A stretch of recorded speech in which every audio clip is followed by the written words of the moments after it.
Je suis en train d'hésiter. Comment? Est-ce que vous êtes prêts à écouter des nouvelles choses que vous ne connaissez pas ou c'est OK? Il y a quelque temps, j'ai eu un rêve et je remarque la différence entre des rêves qui viennent de Dieu ou des rêves qui viennent parce que tu as trop mangé le soir. Parce que quand j'ai un rêve de Dieu et je me réveille, toute la chambre, il y a la présence de Dieu qui est là. Et je sais que c'est de Dieu. Et souvent, Dieu m'explique. Mais là, j'ai un rêve de Dieu. Dans le rêve, j'étais en Suisse, dans un petit supermarché. Alors mes rêves ne sont pas toujours très, très spirituels, parce que Dieu me parle des fois normalement. C'est que Pierrot, il est resté normal, alors on lui parle normalement. Il y a des gens qui disent, Dieu me parle que avec des versets bibliques. Moi, me parle jamais avec des versets bibliques. Et j'ai un rêve, je suis dans un petit supermarché en Suisse allemande. Je poussais une petite charrette et puis j'étais là près d'un rayon. Et dans le rêve, brusquement, j'entends un chant chrétien. Je pense, c'est super qu'en Suisse, dans les supermarchés, il y a des chants chrétiens. J'entends, et puis ça me touche, et puis il y a une présence de Dieu qui vient dans ce rêve, et c'est tellement fort que j'en ai envie de pleurer. J'ai dit, c'est super que la présence de Dieu dans un supermarché. Et je fais quelques pas au coin, et j'arrive, et puis il y a une caisse, et d'un coup, je vois qu'à la caisse, il y a plein de gens qui chantent ce chant. Toute la caisse, tous les gens, tout à fil chantaient, à pleine langue ce chant, de tout leur cœur, et chantaient. Et puis chanter, et c'était la présence de Dieu était forte, et puis je m'avance, et je vois la caissière qui encaisse et qui chante de tout son cœur.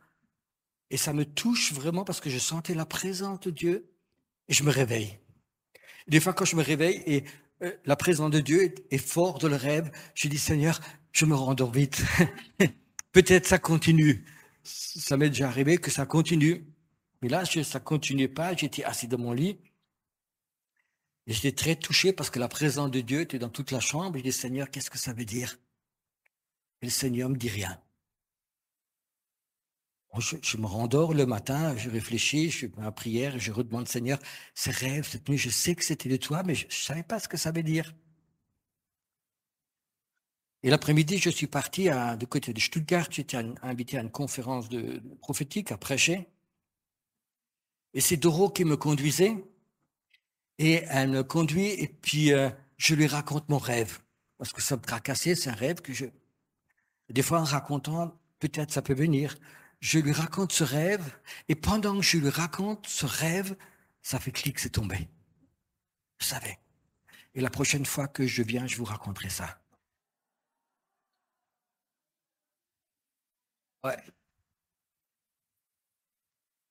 Le Seigneur m'a dit, Pierrot, il y a des temps qui ouvrent dans le monde invisible des portes spirituelles. Et ça m'a touché. Et puis pendant que j'étais dans la voiture, et le Seigneur me parlait, me disait, tu vas aller dans cette conférence prophétique, et Doro, elle va te chanter ce chant. C'est bon, c'est bon, c'est bon. Putain, relax. Je vais leur dire. Ils ont vu. Elle va chanter ce chant, et dans le monde invisible, je vais ouvrir des portes prophétiques. Et tu étais dans cette conférence, et puis j'ai commencé comme ça, je l'ai appelée, j'ai dit chante ce chant, on va le chanter une fois en anglais, une fois en français, en allemand, pardon. Et puis elle chante ce chant, et j'ai dit brusquement dans la salle, je voyais une porte qui s'ouvrait. Et j'ai dit aux gens, quand tu sens que cette porte prophétique s'ouvre, viens, passe dans cette porte. Et j'avais mis devant d'eux comme deux grands drapeaux. Puis il y a des gens qui sont passés dans cette porte. Et ils étaient là, ils commençaient à être touchés. Ils ont commencé à avoir des visions et rentrer dans le prophétique. Un chant est capable d'ouvrir le ciel, des portes prophétiques. Et j'aime tellement que le ciel s'ouvre et puis le surnaturel commence. Faites peut-être, oui, un peu moins fort. On va chanter ce chant.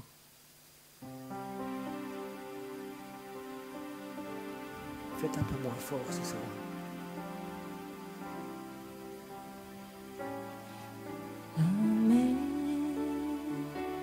Sing grace, how sweet the sound to sing a wretch like me.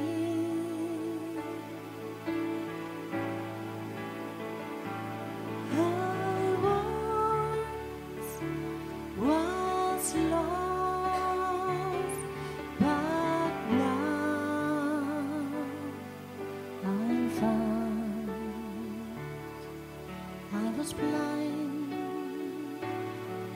but now I see.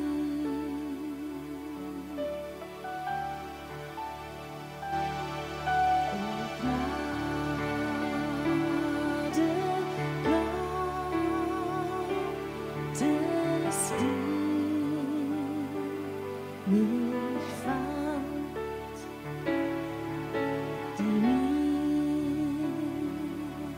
die Erlösung gab.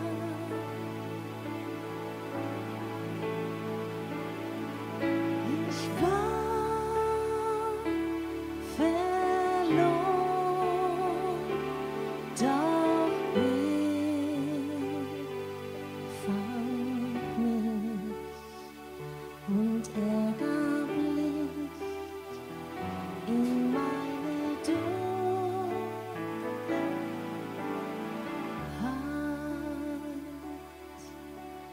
Je vois en esprit que pendant ce chant, il y a quelqu'un qui est là, c'est comme une huile chaude qui descend sur toi. Le Seigneur dit, je vais te mettre une huile prophétique sur ta vie. Cette porte s'ouvre pour toi. Peut-être il y en a plusieurs, mais je vois, c'est comme une huile prophétique qui va couler sur toi. Pendant qu'il y a cette mélodie, et tu sens que Dieu t'appelle, qu'il veut te oindre. Cette porte est ouverte pour toi. Tu sais qu'elle est ouverte pour toi maintenant. Relève-toi et reste dans la présence de Dieu. Tu vas voir cette huile va descendre sur toi. Elle va descendre sur toi. Elle va descendre sur toi.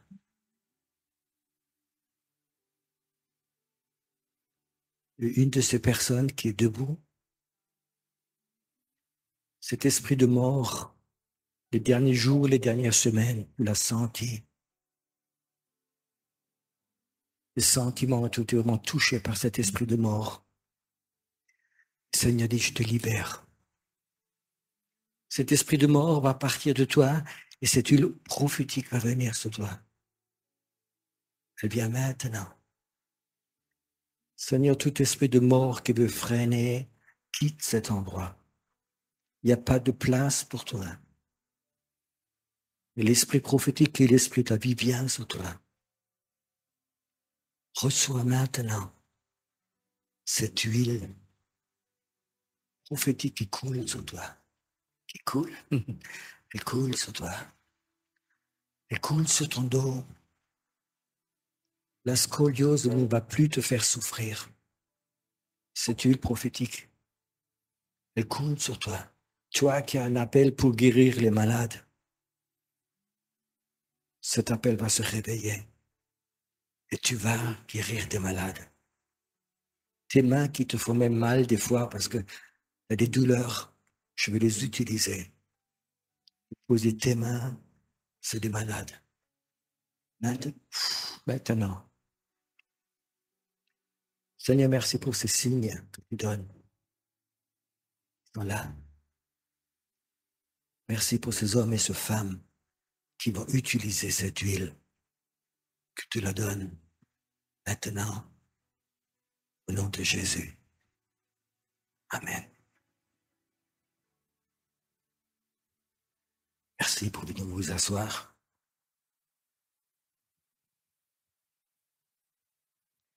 Je voudrais vous parler de choses toutes simples. Une prière que vous connaissez tous. Notre Père. Vous savez que vous avez un père. Vous avez un père naturel, ou la plupart d'ont, bon ou pas bon, ou super, je ne sais pas. Mais ce qui est beaucoup plus important, c'est Jésus nous a appris que nous avons un père au ciel. Je ne sais pas, peut-être il y a quelqu'un ici, ton père, il est directeur d'une grosse boîte. Il est très riche, il a plusieurs appartements. Peut-être ton père, il est ministre. Tous les gens disent, ouais, ton père. Mais mon père, il est beaucoup plus grand. J'ai un père qui est au ciel. Que ton nom soit sanctifié. Une question, est-ce que ta vie sanctifie le nom de Dieu? Quand tu donnes témoignage, quand tu fais la louange, quand tu prêches, quand tu évangélises, quand tu prophétises, est-ce que tu rends saint le nom de Dieu? Tu sais, quand il y a des prédicateurs qui prêchent, c'est pas tellement important pour moi ce qu'ils prêchent. Pour moi, c'était important quand ils prêchent, est-ce que le nom de Dieu est sanctifié? Ou est-ce que c'est le nom d'une personne ou le nom d'une église ou le nom d'un mouvement qui est sanctifié, ou c'est le nom de Dieu qui est sanctifié? Est-ce que tu sens cette sainteté de Dieu qui sort à travers lui? Tu sais, Dieu il aimerait tellement donner à ses enfants, parce que c'est notre Père, cette sainteté que lui il a. Il voudrait poser un morceau de cette sainteté avec nous. Et souvent par jour, j'essaie de réfléchir, tout ce que je fais, est-ce que je glorifie le nom de Dieu? Ou est-ce que je me glorifie moi, ou l'autre personne, ou mon travail, ou tout ce que je fais? Ou est-ce que je glorifie ce nom de Dieu? Père, ton nom soit saint et soit glorifié. Un jour, j'étais en Israël, j'avais une école de prophètes. Et puis le Saint-Esprit me dit, Pierrot, ce soir, à 18h, tu as rendez-vous sur la terrasse. Et c'est un hôtel, il y a 18 étages, et puis il y a un étage au-dessus qui est fait pour ceux qui veulent faire du jour de soleil, hein, dans la mer morte. Et j'étais je dis que 6h moins 5, je suis en haut, les gens sont déjà tous partis, le soleil commence à descendre, et je me suis bien installé, relax, je dis, m'attendre. À 18h, je sens quelque chose qui vient sur cette terrasse, et je sens derrière moi quelque chose, waouh! Je ferme les yeux et je dis, Saint-Esprit, c'est toi? Il dit non. Je dis, c'est des anges? Non.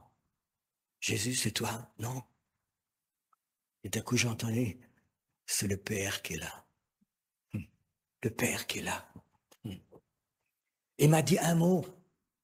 Pierrot, je suis le Père de ton esprit.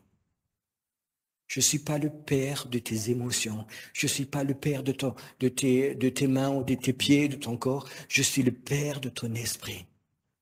Vous savez, dans la Bible, il est marqué Dieu est le père de tous les esprits.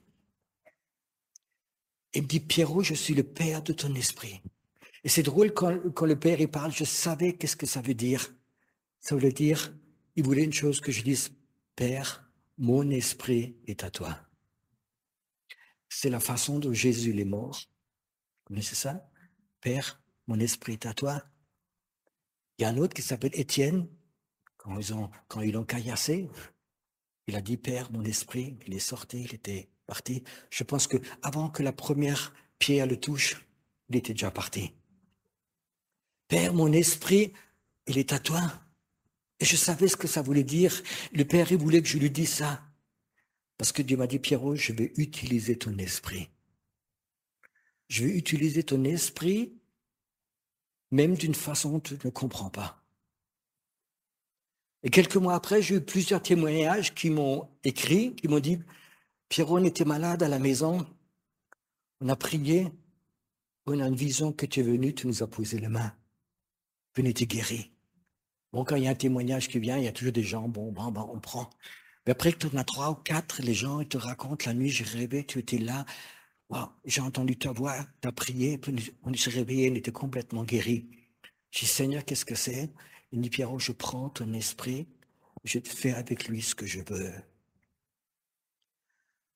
Mon esprit, il appartient pas à une église. Il appartient pas à moi.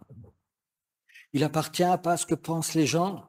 Il appartient pas à ma femme ni à ma famille. Mon esprit appartient à Dieu. et il a le droit de l'utiliser comme il veut. Amen. Et quand Dieu utilise ton esprit, il n'y a pas de limite. Il n'y a vraiment pas de limite. Il y a quelque temps, j'ai rêvé.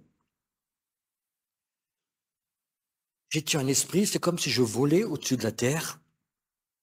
Et puis je sentais que je descendais sur un pays et c'était tout vert, il y avait des montagnes, mais c'était tout vert, c'était tout beau. Et j'avais aucune notion où je descendais. J'ai dit, Seigneur, où tu m'envoies? Le Seigneur me disait, Pakistan. J'ai jamais été au Pakistan et c'est vraiment un pays où j'aurais pas envie d'y aller si tu me demandais de faire des vacances au Pakistan, tu vois. Et je descends, puis je suis étonné que c'est tellement vert. Et puis j'étais là, debout comme ça, et d'un coup je vois pas loin de moi, peut-être 40, 50 mètres, il y avait une quinzaine d'hommes qui étaient réunis dans un cercle comme ça. Et j'ai dit, c'est la première, si jamais ils me voient, c'est un pays musulman, relativement fanatique, si jamais ils me voient, qu'est-ce que je fais? Et le Seigneur dit, approche-toi. Alors j'ai marché, ces hommes se sont retournés, ils avaient l'air bienveillant, ils m'ont accueilli, et je me suis au milieu d'eux, tout autour de moi, et le Seigneur a dit, parle. Et puis j'ai parlé à ces gens, alors je parle pas un mot de pakistanais, très mal l'anglais, j'ai parlé avec eux, ils écoutaient, et je me réveille. Et la présence de Dieu était dans la chambre, et je m'assois.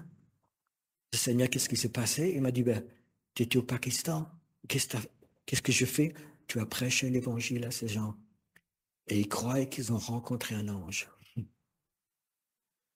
Quand ton esprit a Dieu, Dieu, il peut prendre ton esprit et faire ce qu'il veut. Mon ministère, c'est pas un prophète d'église qui vient pour prêcher. Mon ministère, c'est mon esprit appartient à Dieu. Et je crois que c'est la chose qui est la plus importante. Peut-être il y a des personnes pendant que je prêche qui comprennent quelque chose. Je dis, Seigneur, je ne veux pas toujours enfermer mon esprit en moi. Je te le donne. Je te le donne. Utilise mon esprit comme tu veux. Et j'ai vraiment des gens m'ont donné. Il y avait un couple de notre église. Ils sont allés en vacances à Majorque, pas à Majorque, aux îles Canaries. Hommes et femmes. Ils voulaient prendre l'avion. Ils avaient déjà mis les valises dedans. Ils avaient donné leurs valises. Et l'homme se sent mal, il s'assoit. On le met vite à la clinique. Il y a une clinique sous l'aéroport à Munich. Enfin, à Munich, à Francfort. Ils le mettent en bas. Et les médecins, ils voient, il a une crise cardiaque, un infarctus. Et la dame a dit, mais il faut faire vite parce que l'avion va partir. Elle dit, mais vous partez pas. Et là, il était couché, la dame était assise sur la chaise. Elle me dit, tu te rends compte, j'entends distinctement que toi, ta voix, Pierrot, tu me parles tout clairement, prends autorité, tu vas pas aller en vacances. Elle a dit, j'étais tellement surpris d'entendre ta voix, et l'aéroport, tu n'étais pas là. Je me suis levé, j'ai posé la main sur mon mari, et j'ai pris autorité, j'ai au cœur, tu vas te guérir maintenant de Jésus, et on va partir en vacances. 5 minutes après, les médecins, ils ont dit, écoute, on ne comprend pas, il n'y a plus rien, tout est normal. Ils sont partis. Des fois, c'est difficile au niveau de ta intelligence, de ta cervelle, de comprendre certaines choses. Mais j'ai compris une chose, plus que je donne mon esprit à moi, Dieu va m'utiliser. D'une façon que je n'arrive pas à contrôler, je n'arrive pas à faire. Vous savez, la Bible a dit que Dieu est esprit. Et on peut l'adorer que en esprit. Donc, esprit et esprit, ils communiquent. La chair et l'esprit ne communiquent pas. Tu vois, et souvent j'ai l'impression dans beaucoup d'églises, on fait beaucoup de choses justes, spirituelles, mais il y a beaucoup de chair. Et j'aime beaucoup quand l'esprit est là. Notre Père qui est aux cieux, que ton nom soit sanctifié. J'aimerais tellement cet après-midi que ce nom de Dieu soit sanctifié. Tu sais, il y a des gens qui parlent, Dieu m'a dit, Dieu a dit, Dieu a montré. Et quand ils disent ces choses-là, tu sens rien de la présence de Dieu. Il n'y a pas la sainteté de Dieu. C'est des mots tout fait, tout chrétien, tout. Il y a des gens qui sont impressionnés. Moi, ça ne m'impressionne pas quand quelqu'un me dit Dieu m'a dit. Est-ce que le nom de Dieu est sanctifié. Est-ce que Dieu est saint quand les personnes parlent? Et un ami, tu le connais aussi, il m'a dit, Pierrot, si tu veux savoir si quelqu'un est loin quand tu vois ces prédicateurs de télévision, tu éteins le son, tu les regardes, quand tu sens la présence de Dieu, c'est qu'il est de Dieu. Vous comprenez? Il y en a qui parlent des choses spirituelles, réelles, bien, honnêtes, bibliques, mais Dieu, il n'est pas saint. Ils ont perdu cette sainteté. Que ton nom soit glorifié, que ton règne vienne comme au ciel, sur la terre. Est-ce que tu prends vraiment beaucoup de temps de dire, Seigneur, comment c'est au ciel? Quelle est la structure du ciel? Il y a de l'adoration, il y a les anges. Est-ce que je peux appeler ça en moi? Mon beau-père, il était croyant, converti. Il était dans une église de frères, très, très serrée. Et puis ma femme m'a toujours raconté, mon beau-père, son papa, quand des gens de l'église leur visitaient, ou des anciens de l'église leur visitaient, ils pouvaient parler comme un ange. C'était d'une gentillesse. Et quand ils étaient partis, quand il engueulait sa femme et les enfants, 3 maisons plus loin, on l'entendait encore. Et ça empêchait longtemps ma femme vraiment de s'approcher du Seigneur. Elle a vu ces choses-là. Est-ce que c'est cette sainteté de Dieu, elle est posée sur toi? Tu sais, normalement, on n'a pas besoin d'un pasteur qui me dit, tu n'as pas le droit de faire ça, ça et ça et ça, il faut faire ça et ça. Quand la sainteté de Dieu, elle est là. Tu sais ce que tu peux faire et ce que tu ne peux pas faire. Vous êtes d'accord? C'est pas, peut-être c'est bien pour des bébés chrétiens que les pasteurs là expliquent, mais je crois quand il y a vraiment la sainteté de Dieu qui est là, quand tu glorifies son nom, et que son règne vienne, ce qu'il y a au ciel, ça rentre dans ton cœur. Tu n'as pas besoin de réfléchir, tu as le droit de faire ou pas faire. Tu le fais parce qu'il y a cette sainteté de Dieu qui est là et tu glorifies le nom de Dieu. Que ta volonté soit faite sur la terre comme au ciel. Je crois que cette volonté de Dieu, c'est la chose la plus importante. C'est pas je veux avoir une place à l'église, je veux être conducteur de louange, je veux faire ça, je veux être ancien, je veux créer, je veux. Non, arrête, c'est le Seigneur qui fait. C'est le Seigneur qui ouvre les portes. Essayez de ces chrétiens, je comprends qu'ils essaient de faire. Moi, je sors des affaires et puis on a l'habitude de faire. J'ai beaucoup dû mourir de se faire. Pierrot, c'est moi qui fais. C'est pas toi. C'est pour ça que je ne m'inquiète pas quand je rentre, je prends le micro, c'est le Seigneur qui fait. Tout ce qui est au ciel, se devrait descendre. Que ta volonté soit faite au ciel comme sur la terre. C'est-à-dire, cet après-midi, tout ce qu'il y a dans le ciel devrait descendre dans cette église. Devrait être là. Est-ce qu'au ciel, il y a de la maladie? Est-ce qu'il y a des dépressions? Est-ce qu'il y a des vaigreurs? Est-ce qu'il y a ces choses démoniaques? Non. Si le ciel descend, toutes ces choses disparaissent. Et tu n'as pas besoin de « Au nom de Jésus, je prie, je fais ça, je fais ça. » Non, la présence de Dieu fait ça. J'étais 4 jours à Bâle, et tous les soirs, c'est comme si la présence de Dieu venait plus forte. Je crois qu'il y a quelques-uns qui étaient là. Et le dernier soir, la présence de Dieu était tellement forte, je n'ai pas prié pour les malades. On s'est juste levé, on a bougé, je ne sais pas, 50 ou 80 mains se sont levées, des gens étaient guéris parce que la présence de Dieu était dans la salle. Les douleurs sont parties, les arthroses sont parties. C'est parti parce que la présence de Dieu, tout ce qui est au ciel doit venir sur la terre. Et je crois que c'est ça qui est important pour faire confiance. L'Esprit, il voudrait monter au ciel et descendre ce qui est en haut. Je prophétise souvent, j'aime le faire, parce que l'Esprit voulait le faire, sur le réveil. Vous connaissez ça? Vous avez déjà vu le réveil? Vous avez déjà entendu des prophéties ou des prédications qui sont vraiment de Dieu sur le réveil qui va venir. Alors il y a un pasteur qui m'a dit, Pierrot, quand tu prophétises toujours sur le réveil, et puis il n'y a pas de réveil, à quoi ça sert? Tu sais, quand je prophétise sur le réveil, mon esprit, il va devant le trône de Dieu. Je prophétise et je ramène un morceau du trône de Dieu en bas. C'est ça, prophétiser. Tu montes, tu touches quelque chose, tu descends, et un peu de ce que tu touches, tu le répartis dans la salle. C'est ça le prophétique. C'est les gens qui viennent pour contrôler le prophétique, mais il a dit ça et le jour d'après, ça ne s'est pas passé. Non, ça c'est de la religiosité. C'est ton esprit qui le fait. Ton règne vienne, que ta puissance et ta gloire viennent. On a besoin de cette puissance, de cette gloire. Et j'ai vraiment dit hier soir, c'était tellement fort.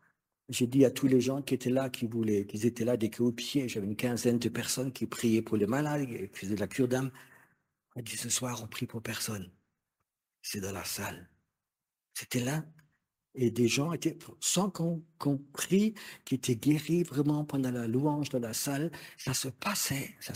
Parce que la gloire de Dieu était descendue dans la salle. La présence de Dieu était descendue dans la salle. Et comme au ciel, sur la terre. C'est-à-dire qu'on doit, c'est notre appel, c'est de descendre, d'appeler le ciel. Est-ce que vous réfléchissez des fois comment c'est au ciel? Vous avez déjà passé du temps à dire, Seigneur, montre-moi le ciel. Tu sais, avoir envie du ciel, ça lave notre cœur, ça purifie notre cœur. Et je crois que il y a des gens qui, tout le temps, ils veulent créer le royaume de Dieu, ils veulent faire. Et j'ai dit, ça purifie pas ton cœur. Ça te stresse et ça peut te rendre orgueilleux. Réfléchir au ciel, avoir envie de dire, Jésus, j'ai tellement envie d'être avec toi pour toujours. J'ai envie de t'adorer. J'ai envie de voir la gloire. J'ai envie de vivre là-dedans. J'ai envie de voir cette adoration qu'il y a là. J'ai envie de te voir, de te regarder des yeux dans les yeux, tout près. J'ai envie de te toucher. Tu sais, c'est ces moments où chez moi, toutes ces blessures, toutes ces choses que je veux faire, s'en aillent. Avoir envie du ciel, ça purifie notre cœur. Alléluia. Il y a quelque temps, j'étais dans la prière. Le Saint-Esprit me parlait, il me dit, Pierrot, tu vas aller au ciel? Je dis oui. Et puis je suis parti. Et j'ai l'impression que je rentre dans un grand hall. C'est très, très grand. Mais il y avait comme un brouillard et c'était quand même très, très clair. Il y a les deux choses. Je ne voyais rien. Puis dans un certain moment, je vois que le brouillard, doucement, il part, ou moi je vois plus. Et de ce brouillard, il y a quelqu'un qui sort, une petite fille qui a à peu près 10 ans, 12 ans. Elle court, elle me saute dans les bras, elle m'embrasse fort. Et c'était comme des vagues d'amour qui passaient sur moi. Là, je pleurais parce que j'ai jamais senti qu'une personne me donnait autant d'amour. Et d'un coup, elle me parle, elle me dit, je suis tellement content, tu es le premier de ma famille que je vois. Ma fille, elle a perdu son premier bébé quand elle avait, je crois, 3 semaines. Elle est malade du cœur, elle est morte. Et c'était elle. Tu es au ciel, quand tu arrives comme bébé, tu grandis. Et je vous dis qu'une chose, le ciel, ça existe. C'est une réalité. Et normalement, on n'est pas obligé d'attendre jusqu'à ce qu'on meure pour y aller. Et moi, j'aime tellement ce temps on passe avec Dieu où tu sais que le ciel est en train de toucher la terre. Le ciel est en train de toucher. Est-ce que le ciel a envie cet après-midi de descendre en plus? Est-ce que le ciel a envie d'arrêter de toute votre religiosité? Détendez-vous, ayez envie de moi. Vous allez voir, ce ciel va descendre. Il va descendre. Tu sais, si le ciel ne touchait pas la terre, ce serait désolant à vivre ici. Le ciel a envie d'avoir contact avec nous. Le ciel a envie de venir. les anges descendent. La vue, c'est quelques jours. Il y a deux choses toujours qui collent ensemble.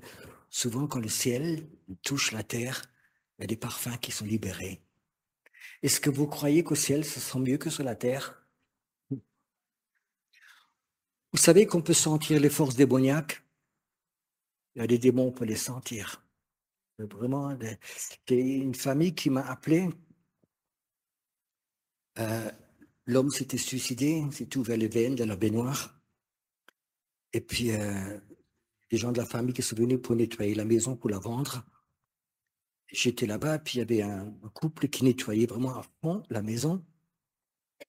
Et puis, ils me disent dans la salle de bain, on n'arrive pas, ça pue, mais on ne trouve pas ce que c'est. Et brusquement, j'ai vu ce démon qui était là. J'ai le nom de Jésus, sort. La dame me regarde, elle me dit, les odeurs sont parties. Les odeurs sont parties. Tu sais, les démons qui viennent de l'enfer, ça pue. Le ciel, ça sent bon. Et souvent, quand le ciel descend, les anges descendent. Et quand ces anges sont là, souvent tu sens ces parfums qui sont là. Et des fois comme des fleurs, des fois c'est comme du citron, de l'anis, c'est vraiment très très agréable. J'ose tout à raconter cet après-midi? Ok.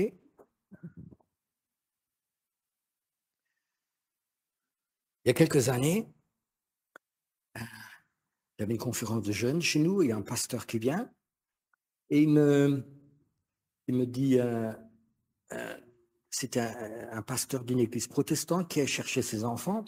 Il vient me voir et dit, ah, pasteur Fay, j'ai lu votre livre, est-ce que vous voudriez venir, je vous invite à prêcher chez nous en France, à Timmeringen, en Alsace. Et puis, il me dit, oui, je suis de l'église protestante. Moi, je pensais, l'église protestante et moi, ça. Alors, j'ai dit, oui, je vais prier. Et puis, 3 semaines avant, j'avais un rêve, encore un. J'étais là et je voyais 5 pasteurs en tunique, en robe, en tunique. Talar, je crois que ça s'appelle, hein? Non? En tunique, en allemand, ça s'appelle des talars. Et puis, ils étaient autour de moi, et puis il y en a un qui me disait, apporte-nous l'amour du Père. Ok. C'est un rêve. J'ai pensé, j'avais trop mangé le soir, je ne sais pas. Ce pasteur vient, et puis il me dit, oui, je vous invite, et moi j'ai prié, et puis j'ai dit, ah Seigneur, je ne vais pas là-bas à l'église protestante. Il m'a dit, si. Je suis arrivé à l'église protestante, là-bas. C'était plein, jusqu'à derrière, plein. Et puis, il me dit, regarde, Pierre, viens voir. Puis, il me présente 4 pasteurs, et lui, tous habillés en tunique. C'est mes collègues qui sont venus, on fait ensemble. Et je les regarde, c'était les 5 du rêve. Et je savais que j'étais à la bonne place. Je fais court, puis il y a eu un réveil qui a commencé. On a vu des choses extraordinaires, je pourrais vous en parler tout à fait. Un jour, si vous le rencontrez, il s'appelle Thierry Gaillère, on a peut-être quelques-uns qui le connaissent, il fait partie du mouvement renouvelé de l'Église. Je vous raconte juste un détail qui m'a touché. J'ai prêché un soir là-bas, donc ils ont invité du village tous les gens qui sont venus.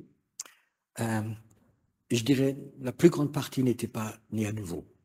Ils étaient là. Souvent des hommes de 50, 60, 70, tu sais, après la guerre. Le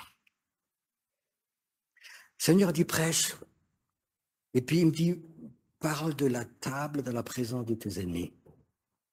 Et j'ai commencé à parler de cette table de la présence des ennemis, ce qu'il y avait dessus. Et le Seigneur dit, parle de ce qu'il y a dessus, pour les Français.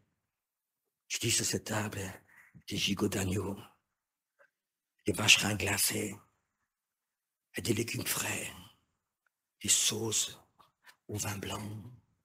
Et je racontais ce qui se passait sur cette table. Et moi, je pensais, Seigneur, c'est quoi? Continue. Je parle, je dis, ces gigots d'agneau, ils sont vraiment croustillants. Et au moment où je raconte ça, je pensais être un peu fou. Toute la salle se remplit d'une odeur de gigot d'agneau. Et je vais voir une des pasteurs, des femmes du pasteur, je connais bien, donc je vais devant, je dis, est-ce que tu sens du gigot d'agneau? Et toute la salle se remplit de gigot d'agneau. Et les gens n'étaient pas croyants. Et tout le monde racontait, ça sent le gigot d'agneau. Le Seigneur dit, arrête de prêcher. Fais un peu jouer du synthé. Je passais dans les gens et les gens se convertissaient. Un Dieu qui est capable de libérer les odeurs de gigot d'agneau. C'est l'amour de Dieu pour les Français. Dieu peut utiliser mon esprit de n'importe quelle façon dont il veut. Qu'est-ce qu'il est dit de ton esprit? Est-ce qu'il est libre ou il est coincé théologiquement? Tellement facilement, ce qu'on a le droit, ce qu'on n'a pas le droit, ce qui est biblique, ce qui n'est pas biblique. Est-ce que Dieu sait ce qui est biblique? Il doit savoir. Le Saint-Esprit sait aussi. Et il utilise les gens d'une façon extraordinaire. Tu sais, des fois, je pense, je suis fou. Et des fois, je pense, si je fais ça, les gens vont me foutre à la porte, tu vois. Je prêche, c'est en Allemagne. Et pendant que je prêche, au milieu de la prédication, le Seigneur me dit, va chez cette femme au 3e, 4e rang et assis-toi sur ses genoux et continue à prêcher.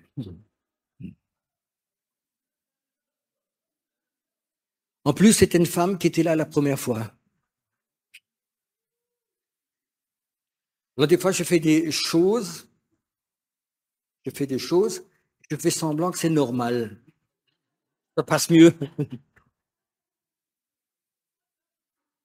Donc, je prêche et puis je vais là chez la dame et je m'assois sur ses genoux et je continue à prêcher un moment.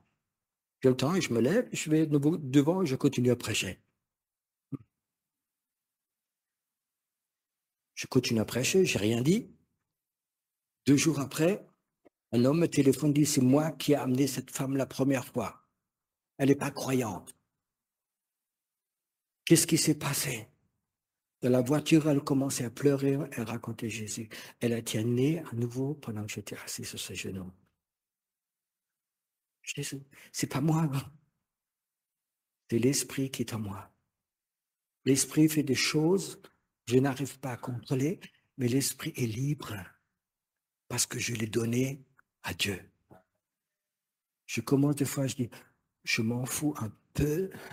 Si les gens veulent que je ne revienne pas, ce n'est pas un problème.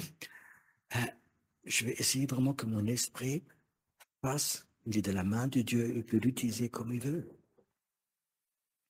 Tu connais l'histoire de la Bible où cette femme, son enfant est mort, il est couché par terre. Et Élie, le prophète, il vient, qu'est-ce qu'il fait? Il se couche sur les bras. C'est pas très catholique. Hein?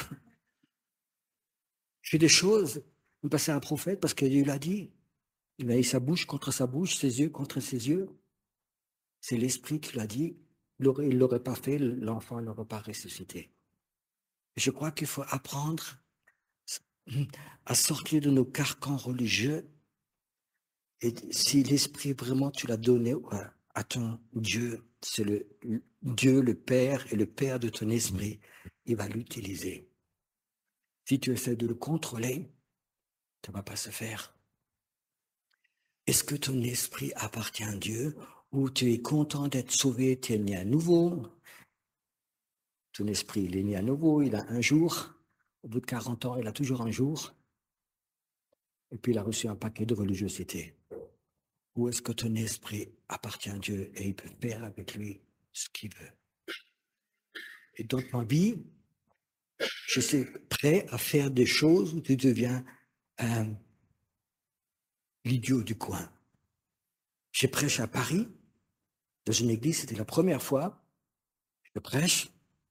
Et pendant que je prêche, le Seigneur dit, prends le verre d'eau, passe-le comme ça. Je prends ce verre d'eau et je pensais maintenant, la présence de Dieu va tomber. Il ne s'est rien passé. Tout le monde a fait des grands yeux. Et j'ai fait semblant que c'est normal, je continue à prêcher.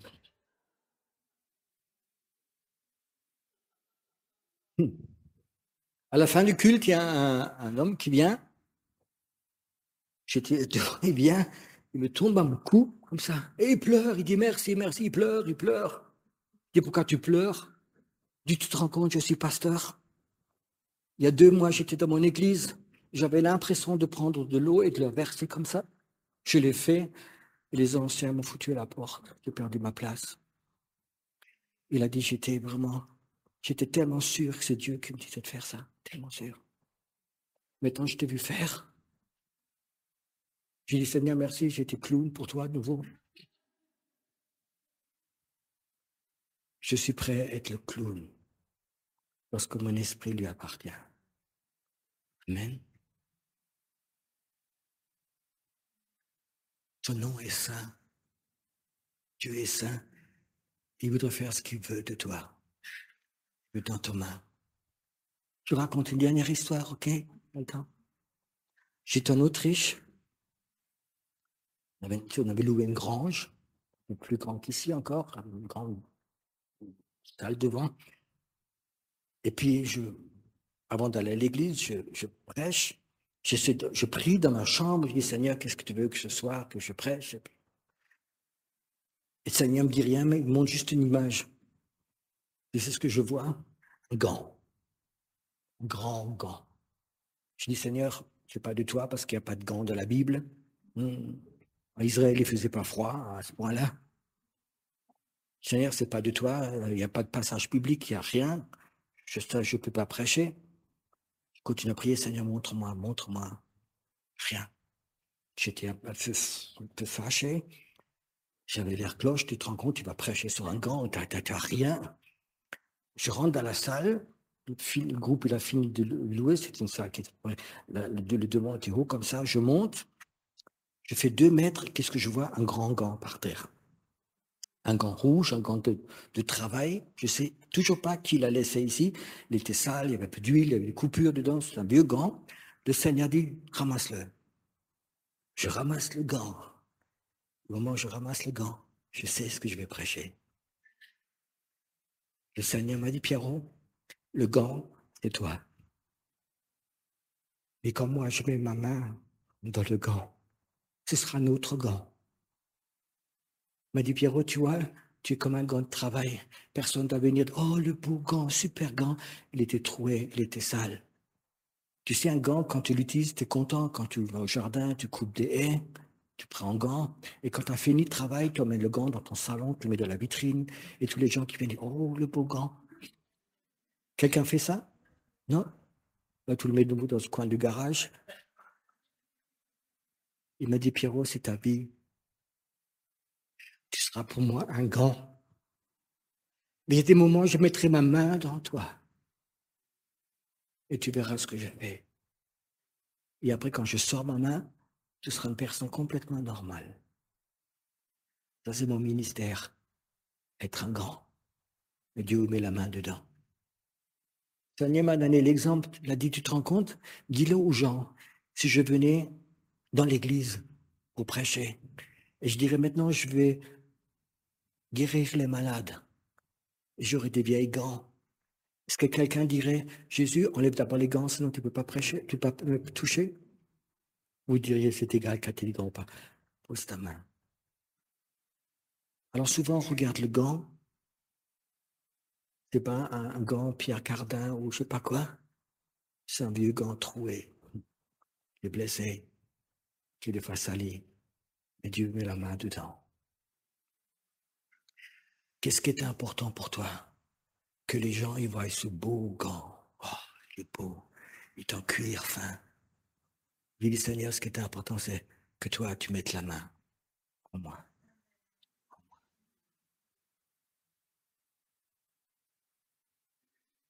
Je voudrais terminer ici.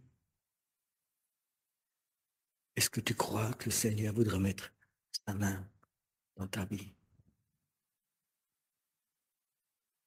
Tu n'es rien d'extraordinaire. Et Dieu ne cherche pas quelque chose d'extraordinaire. Il cherche ce qui n'est rien dans le monde, ce qui est vil, plein de défauts. Moi, il m'a cherché quand j'étais dans une prison. Il est venu me chercher pour pouvoir mettre sa main dans ma vie. C'est égal d'où tu viens. Mais est-ce que tu es prêt à dire, Seigneur, mon esprit t'appartient. Tu peux l'utiliser comme tu veux, comme tu veux. Il n'y a rien en moi qui puisse me qualifier. Mais c'est de la grâce que Dieu ait dit, je suis prêt à mettre ma main en toi quand tu fais ce que je te dis. Je sais que tu ne sais pas prêcher. Je sais que tu ne sais pas faire ça. Je sais que tu n'as pas étudié la théologie. Je sais que tu... Mais c'est moi qui mets ma main en toi. J'ai compris une chose, je ne vais plus essayer de me changer, d'être plus accepté. Je ne vais rien d'autre qu'un gant où Dieu met sa main dedans. Kannst du kommen?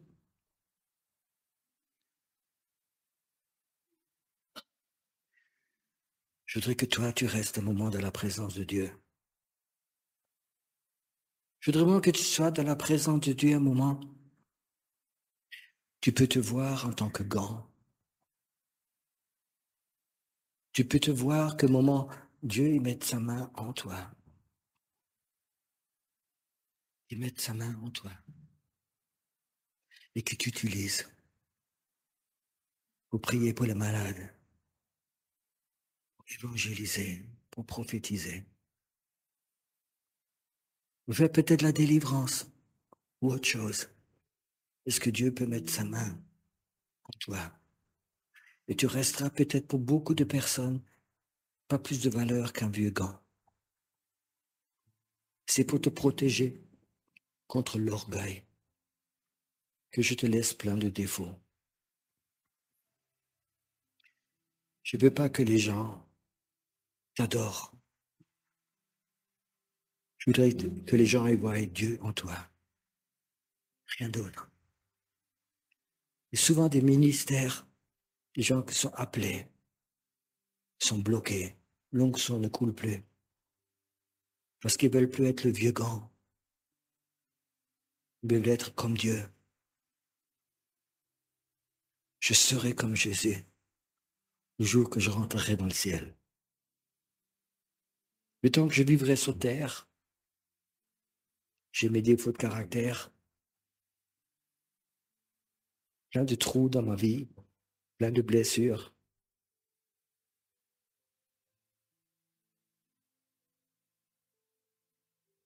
Ça n'a pas d'importance.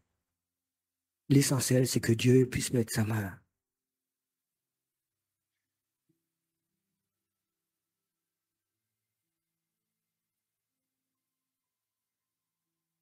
Il aura toujours des défauts, il aura toujours des péchés, il aura toujours des faiblesses.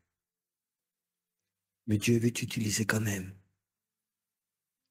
Tu vas être son gant en Suisse, là où tu habites. Ce soir, Dieu veut te parler. Il voudrait que tu lui répondes. Est-ce que tu es prêt à te demander de faire ce que je fais? Est-ce que tu es prêt? Comme tu es, avec tous tes défauts, te dire, Seigneur, je te donne ma vie. Mon esprit est à toi.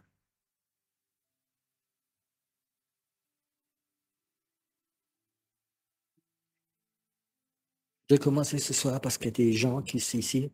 Dieu les a appelés à être ses gants. Mais ils sont tellement blessés dans leur vie, ils ont peur. Ils ont peur d'être le clown, qu'on se moque d'eux. Mais le Seigneur dit, je veux te guérir ton cœur. Je veux te guérir ton cœur. Je t'ai appelé à me servir, mais comme tu as tellement souffert de rejet. Tu es tellement blessé en toi que tu as peur. Peur des moqueries. Peur d'être un gant sale.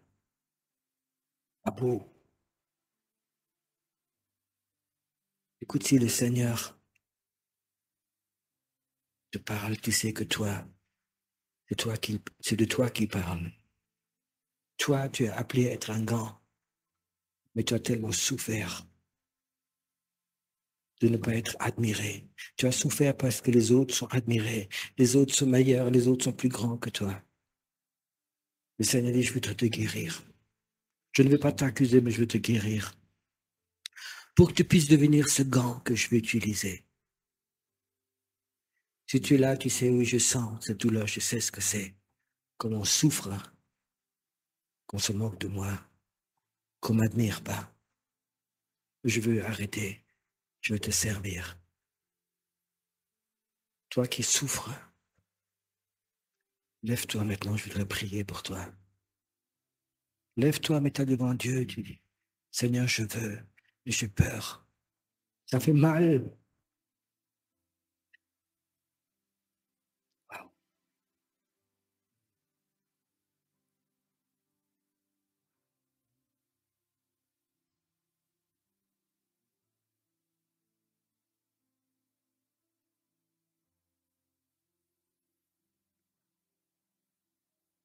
Seigneur, merci que tu prennes cette souffrance cet après-midi, que tu prennes ces douleurs, ce rejet, cette peur, Seigneur.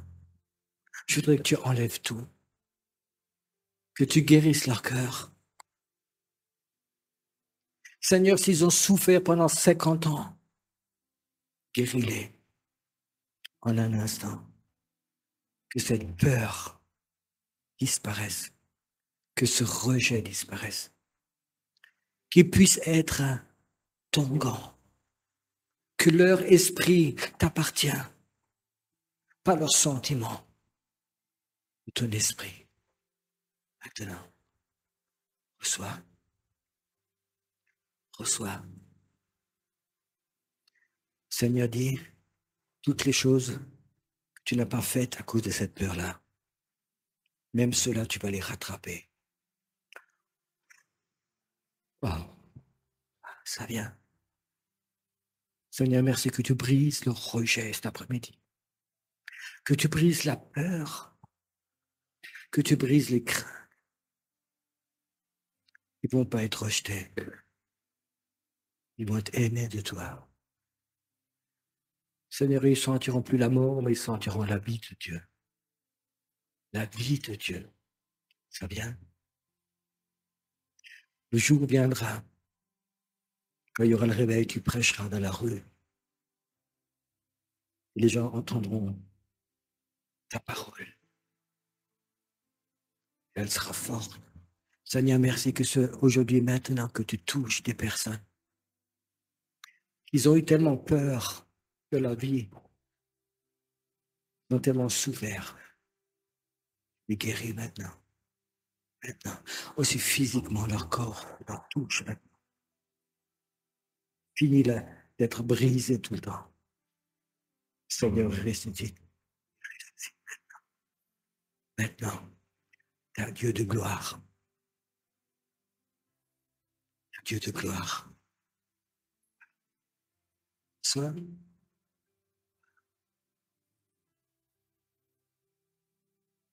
Il y a quelque chose qui rentre dans la salle. Sentez voir. Il y en a qui vont sentir ces odeurs agréables. Ésaïe 61, il est marqué que le Seigneur, son esprit, il enlèvera les cendres et tu mettras des parfums. Vous pouvez lire ce soir. Ces parfums de Dieu sont en train de venir sur des personnes ici. Ce soir. Inspire voir. Quelque chose qui est libéré dans tes pensées. Le Seigneur, il dit, renouvelez vos sens. Mais il parle des sens spirituels. Quand tu commences à voir ce que Dieu voit, écoutez ce que Dieu écoute, à sentir ce que Dieu sent.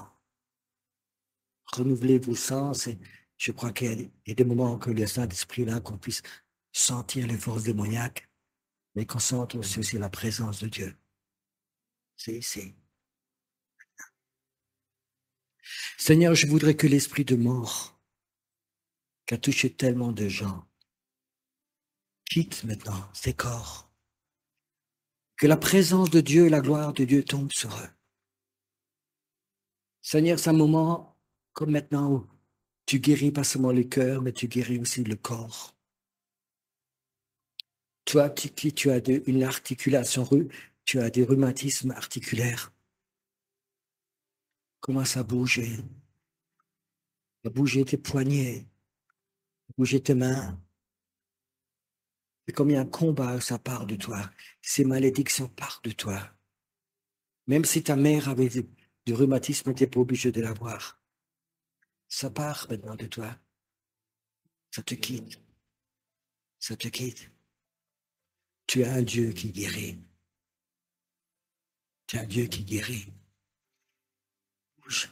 Toi qui as mal dans les épaules, bouge. Le ciel est descendu cet après-midi ici. Il est descendu. Il est là. Wow. Seigneur, le mal de dos, de scoliose.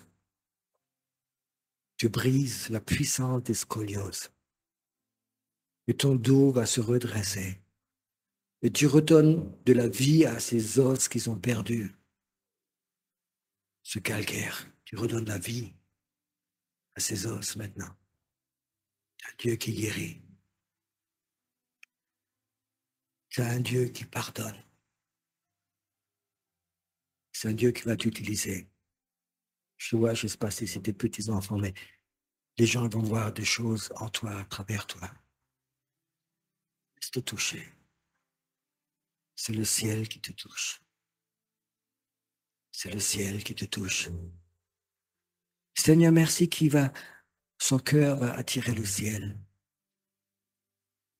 Je vois que tu étais assis tout seul dans ton salon et la présence de Dieu vient. Ton cœur attirera la présence de Dieu. Le ciel sur la terre. Il y a des gens qui seront attirés de cette présence de Dieu à travers toi. Merci Seigneur que tu touches.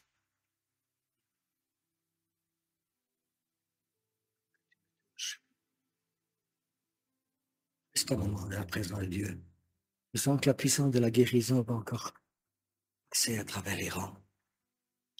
Sans vraiment.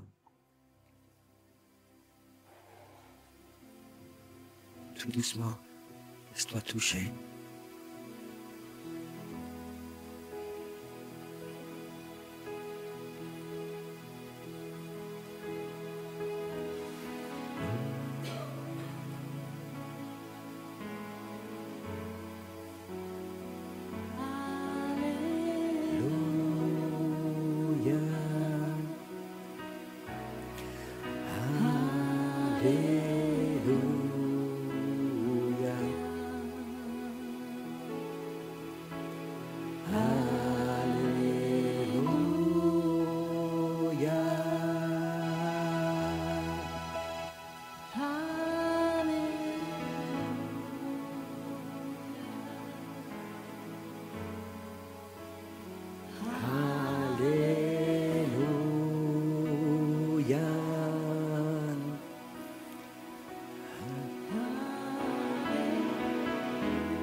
Ô chanteur, tu me guéris.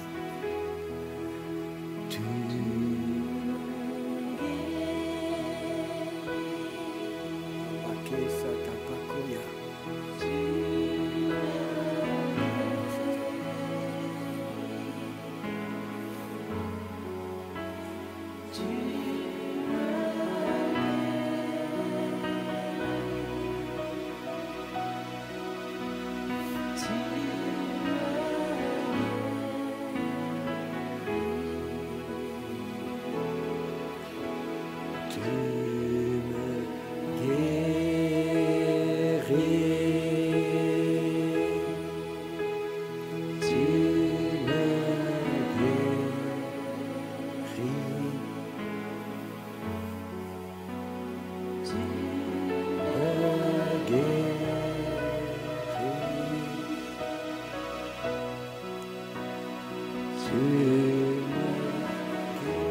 Il y a des personnes cet après-midi ici qui souffrent de bronchite chronique.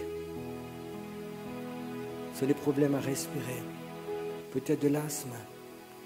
Tu sais, tu ne peux plus aspirer à fond. Si c'est ton cas et tu veux, viens vite devant. Je vais te poser les mains, on va prier pour toi. Toutes ces personnes qui ont des problèmes de respiration, même si tu n'as pas de bronchite maintenant, mais c'est des bronchites chroniques, viens.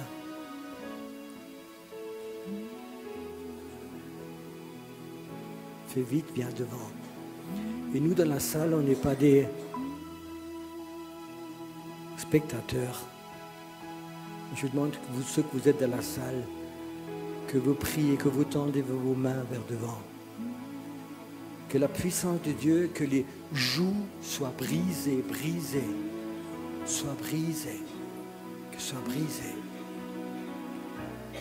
Michel, si tu veux peut-être prier avec ta femme aussi. Je sens vraiment que ce joug doit être brisé. Seigneur, je brise ce joug de la maladie. Maintenant. Maintenant. Et que le feu de Dieu vienne sur toi.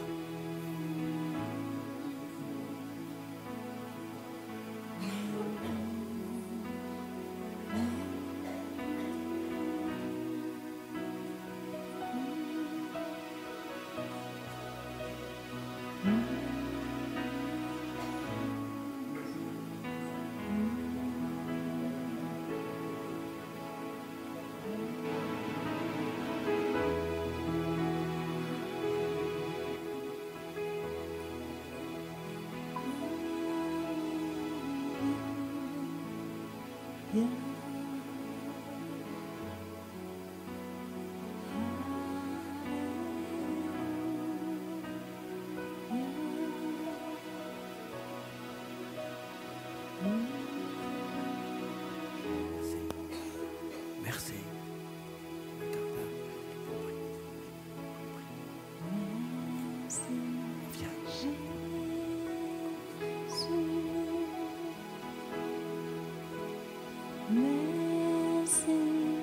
Viens.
ceux qui ont reçu la prière, ils peuvent laisser la place pour qu'on n'oublie personne. Alléluia. Oh, alléluia.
Tu